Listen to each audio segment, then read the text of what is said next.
Josh here at Marketer Wins. Today I'm going to go through a campaign that we've been running on LinkedIn. We've generated around 470 leads in the last 90 days. You can see we've spent £35,000, so this is a paid campaign, but even if you've got a smaller budget, it might be interesting for you because this has far exceeded the performance of Meta, where we were running a lot of our marketing budget previously. We've switched it over to LinkedIn for the majority of our spend now because we're seeing a better quality of lead come through, better attendance rates, and almost the same cost per acquisition. So it made sense for us to move a lot of our budget across. We previously had run these kind of campaigns on LinkedIn before. They weren't really working. One of our contractors suggested that we try it again because he's running similar campaigns for his clients. So we set it up and pretty quickly we were getting results. So what I'm going to do today is go through exactly how the ads are presented, what the campaign structure looks like, and then I'll set a campaign up on this call as well, so you can see exactly how we're doing this in the event you want to try some LinkedIn ads. So go straight into the dashboard. You can see we've spent 35,000 in the last 90 days. We've had 205 conversions. So they are actions when a person has gone onto our website and then booked a call and landed on our thank you page. So it only gets triggered when someone has booked a call on our website. We're getting around 65% attendance rate from these calls, which is a lot better than when we're running Meta. Typically with Meta, we get around 35 to 50%, depending on the creative that we're running. So wasting time with salespeople that have got all these booked calls in the diary and then no one attends is just a massive waste of time. With LinkedIn, at least we've managed to reduce that quite significantly. You can see we've also got 268 leads. So with the format of the ads that we're running, which I'm going to show you just in a second, we basically have the option of having a LinkedIn form in there as well. So if someone's not ready to book a call, they might request more information and submit their details that way. We capture their email and their phone number. Our sales team will then manage that lead. Look, they don't convert very well, these forms. But they're still worth doing. We still get some leads in and we've managed to semi-automate the process from when they come in to then how they're getting managed on the other side. You can connect LinkedIn ads obviously with Zapier. So if you want to integrate these forms directly into your CRM or into some kind of Google Sheet, then it's pretty easy to set that up. The cost per form is obviously a little bit less than the cost per conversion, but this is where we get our customers, right? We don't really get our customers from these forms. We probably get a 5% conversion rate or something at best from these, whereas these produce a lot better performance. So I'm gonna quickly show you how these ads are presented. So you've probably tried perhaps private messaging on LinkedIn before, and it can get mixed results, right? Especially if you're sharing links inside those prospecting messages. Some people will consider it quite spammy. Whereas when you're running ads in this format, it kind of shows that you're spending money to get into that person's inbox. It's considered, the perception of it's a little bit different. You can also send links without getting warnings from LinkedIn. So imagine you're prospecting normally on LinkedIn and you send someone a direct message, including a link to your website. If they click that link, LinkedIn will send them a pop-up which basically says, you're now leaving LinkedIn, do you trust this website? And if that person's never heard of you, it's probably going to put them off going onto the website and checking your company out. Whereas when you're running paid ads, obviously there's a manual review process, so they're going to check out your links before they then approve the ads. But once they have approved it, you'll notice that the link goes straight to the website. You can see the way that the format of this is. We've kind of tried to write it in a way that is a little bit more authentic looking. It doesn't look like a newsletter type email or something that has way too much information. We've tried to keep it really short, and it basically says, look, if you need a part-time marketer from £15 to £25 per hour, these are some people that might be interesting for you. So if they click one of the links, they get directed to that particular candidate's page where they can watch a video of the candidate. If they decide to book a call, they'll go into our Calendly and select a date and time. And once they confirm that, that's when the event is triggered. The events are triggered inside conversion tracking. So If you've set up Facebook ads in the past, then you'll be familiar with this, but basically it's a small piece of code that you need to just put onto your header and footer of your website. If that feels unfamiliar to you, then maybe try Upwork to get someone to do it for like £20. It literally takes 10 minutes for them to set up. You can also do it through your Google Tag Manager in the event that you've got that set up and you want the event to trigger there. But yeah, it's pretty simple to set up. I'm going to go through the campaign structure to give you an idea of how we're building these campaigns. Like I said at the start of the call, we do have a contractor that's running these for their client at the moment, and they're the ones that suggested this. Something that was interesting was targeting. If you're not targeting an audience size above 50,000 but below around 200,000, these campaigns don't seem to work very well. But if you've got a large audience that you can target, then this could be a great option for you to try out. So we're running 3 different campaigns at the moment. They're segmented through different roles that we want people to consider us for. So one is the marketers, and this is where we spend the majority of our money. And then we're running like a executive assistant, virtual assistant type person, and then people that might be interested in recruiters. So we're going for recruitment agencies that might want someone to help them screen candidates and that kind of thing. So if I go inside this campaign, you'll see that we're targeting companies of a certain size within certain locations, and you don't really get the control on Facebook with your audience selection. You can select interests, you can upload CSV files and create lookalike audiences from them, but you're pretty much trusting that the Meta algorithm is going to find those ideal customers for you. Whereas with LinkedIn, we can be pretty specific about who we want to target. So here I've targeted any East Coast states, and I've selected audiences but filtered them into 4 different categories. So each of these parameters has to be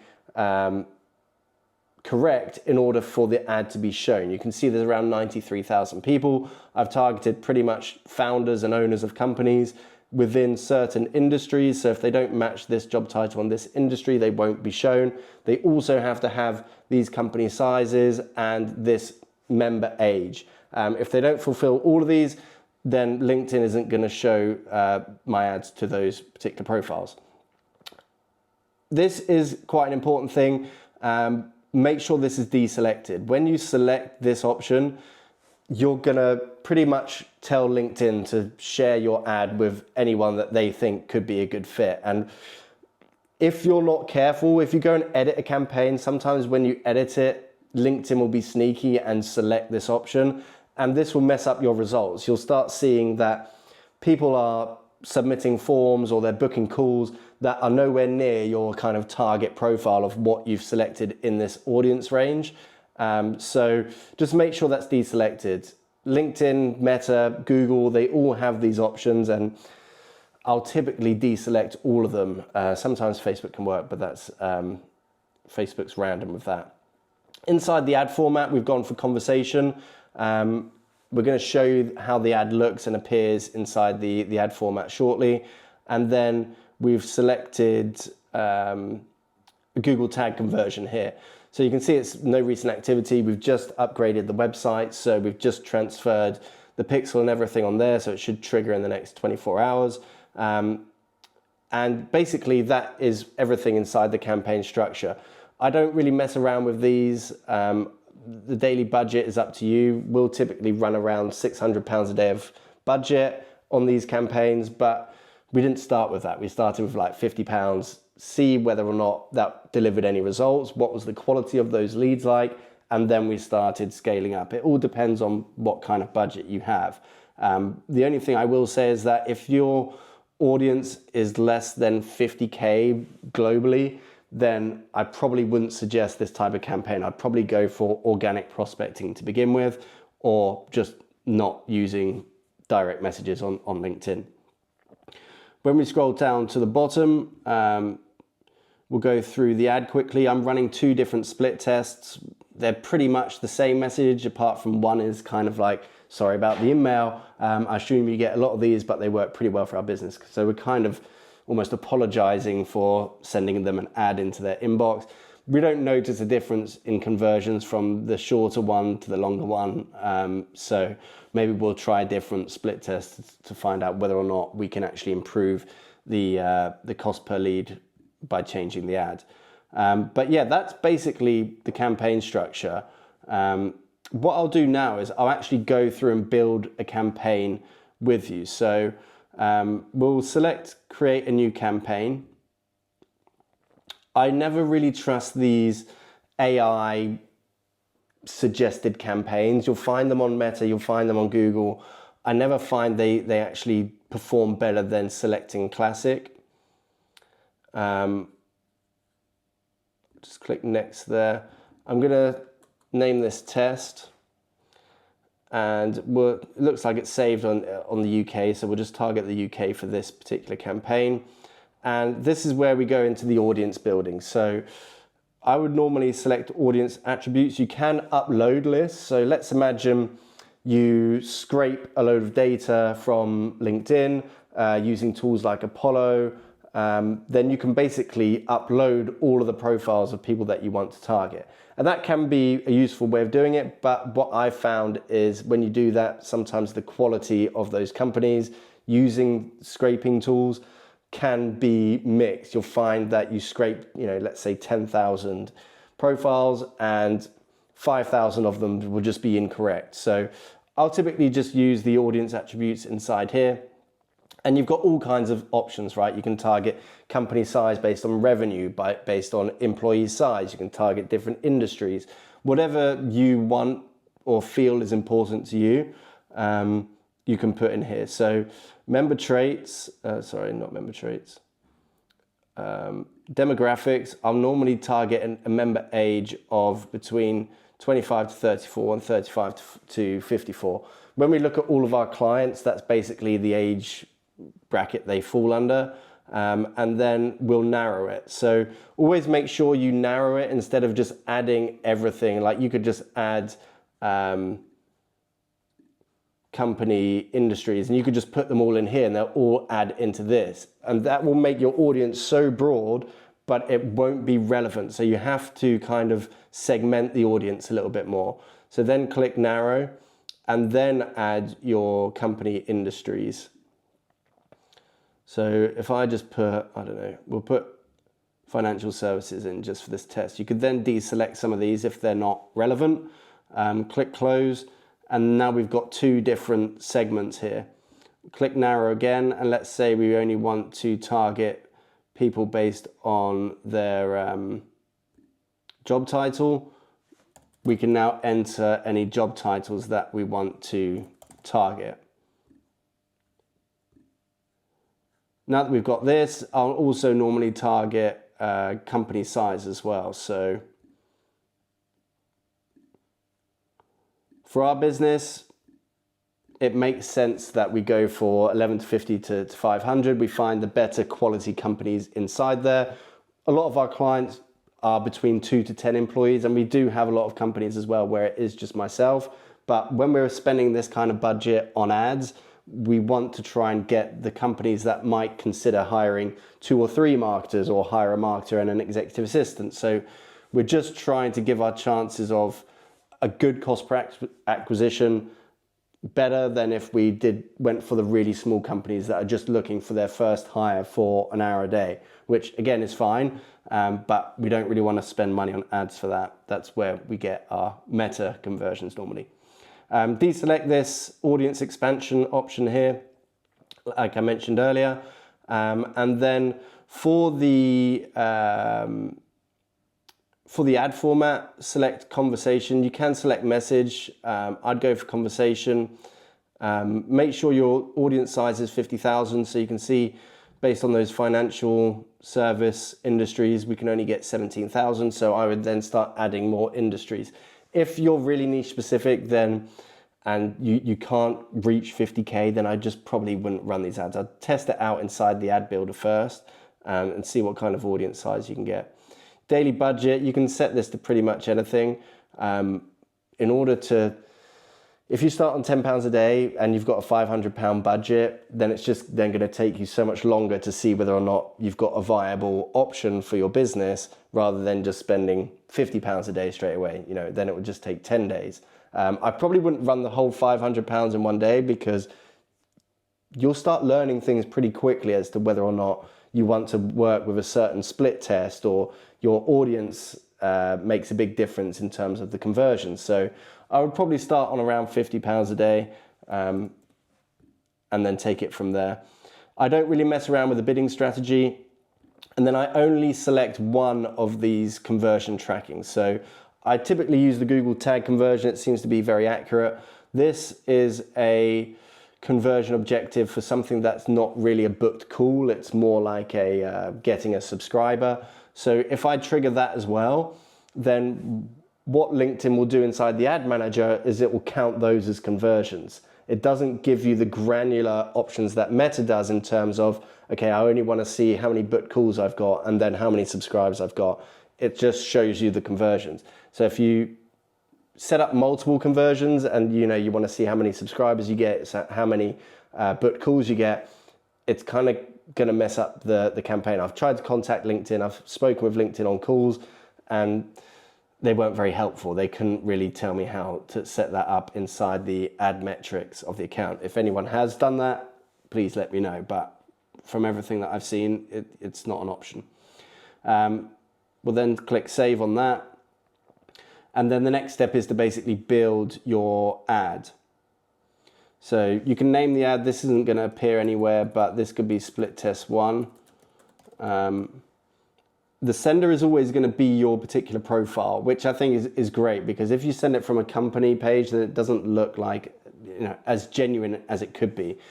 The frustrating side of running these types of campaigns is that we're sending messages into people's inboxes, right? But for whatever reason, LinkedIn doesn't allow the member to reply to the message, which doesn't really make any sense, because you'd think that LinkedIn wants as much community engagement as possible, but they don't allow the user to respond to these mails. What they'll do instead is suggest that they either complete the form or go to the website. What you'll notice if you run these campaigns for long enough is that you'll see that you're getting a lot of connection requests, and they'll normally say something like, I tried to reply to your message, but I couldn't. It's just an annoying part of running this type of campaign. Inside your subject line, you want to come up with something that is going to maybe entice them to read or open the rest of the message. So I would normally have a question, and then you're going to select a lead gen form. You can create a new lead form here. And when you create a new lead form, what you'll notice is you get a couple of options in terms of your headline. Get your free quote, or whatever you're going to put in here, and then you can put some details in here, and then it's going to pre-populate some of the information it already has on that user, including their email. And what I would do is I would deselect this, because that email that they've populated is going to be whatever email that they signed up to LinkedIn with. So it's likely to be a Gmail or a Hotmail account. And if you're then sending that person an email, it just doesn't feel as professional as if it was their work email. So what you can do is you can add custom questions. You've got 3 questions that you can add. And what I would normally do is add the work email and then get them to input it themselves. I'd then ask them for their company name, and then you could ask them for any other information that you think is relevant, like their phone number, for example. And then you input your privacy policy URL and a confirmation part at the end. So this confirmation is basically, thanks for submitting your details, we'll be in touch in the next 24 hours, or here's the copy of the ebook that you requested. And then the CTA will either be to download the ebook or learn more, or whatever you want them to do next, basically. So that's basically that. If I just click that option for now, because then we'll see what the next step looks like. I would leave that blank, and then I would go into your message. Inside the message builder, you can personalize it a little bit by adding the first name. You can also add the company name. So, let's say I saw company name was hiring at the moment. I'm not going to suggest you do this, by the way, but this is just showing you that you can do it. Inside company names on LinkedIn, sometimes people add emojis and stuff onside their company name, or they'll add limited. So it could be, marketer wins limited or marketer wins, etc. And that's going to look pretty spammy or not authentic inside the inbox. So I would avoid adding company name in here. I normally only use the first name caption. The job title, again, LinkedIn can be strange, right? Like when you're building up your audience, it will get the job title, but it will be the job title of their previous employment. And then it just looks weird again. So I would avoid using too many of these apart from the first name. You can add an image, and then you've got your call to action. Like I said before, you can add hyperlinks. So click here to see the results. And you can see here we could add a link in here, as opposed to just having the naked link, which doesn't look as appealing. You want it to be a hyperlink. And that's basically it. You've got the book a call today or whatever you want your call to action be, and then you can send them to a website. So you've got the combination of the lead generation form that's going to come through, but then hopefully you'll get conversions through your website. The conversions through the website are the ones that are going to actually generate the sales, in my experience. We've spent quite a bit of money on this campaign now, £35,000. We've switched pretty much 80-90% of our marketing budget from Meta over to LinkedIn, and we're pretty much just retargeting now on Meta. We're not running cold campaigns unless they're for list building purposes. But yeah, this is a win that's obviously working for us right now. So if you're considering paid ads on LinkedIn, this is something that I would recommend. Obviously, you want to split test your messaging. If you're running cold email at the moment and you have some traction and you know the message that works, I would say that message is then going to work when you're running these kind of ads.